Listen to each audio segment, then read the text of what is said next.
અંકલેશ્વર સહિત ભરૂચ જિલ્લામાં ગૌરી વ્રતની તૈયારીઓ પૂરજોશમાં, શણગારેલી ટોપલીઓનું ધૂમ વેચાણ શરૂ। સોમવારથી પવિત્ર ગૌરી વ્રતનો પ્રારંભ થઈ રહ્યો છે, ત્યારે અંકલેશ્વર અને ભરૂચ શહેરમાં વ્રત માટેની તૈયારીઓ પૂરજોશમાં શરૂ થઈ ગઈ છે। વ્રત રાખતી નાની મોટી કન્યાઓ માટે બજારમાં વિવિધ રંગબેરંગી અને આકર્ષક રીતે શણગારેલી પૂજાની ટોપલીઓનું વેચાણ જામ્યું છે। દીકરીઓ પોતાના વ્રત માટે આકર્ષક ટોપલીઓ પસંદ કરી શકે તે માટે માતા પિતા સાથે બજારમાં ખરીદી અર્થે ઉમટી રહી છે। જવારાની તૈયાર ટોપલીઓ લેવા માટે વેપારીઓને ત્યાં ગ્રાહકોની ભારે ભીડ જોવા મળી રહી છે। આગામી 5 દિવસ સુધી ચાલનાર આ વ્રતને લઈને સમગ્ર ભરૂચ જિલ્લાના બજારોમાં સૂકા મેવા, પૂજાપાઠ સહિતની ખરીદી માટે ભીડ ઉમટી રહી છે। મારું નામ કાવ્યા છે। અમે ટોપલી ખરીદવા આવ્યા છે। અમે સોમવારથી અલુણા ચાલુ થાય છે।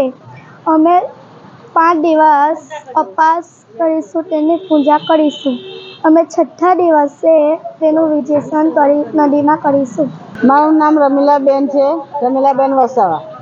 અને આ વાંસની ટોપલી લાવીએ છીએ અમે, અને સાન માટી નાખી અને બિયારણ નાખીએ 5 જાતના, ઘઉં, જુવાર, બાજરી, પછી આ તલ છે એ નાખીએ અને વાવીએ છીએ।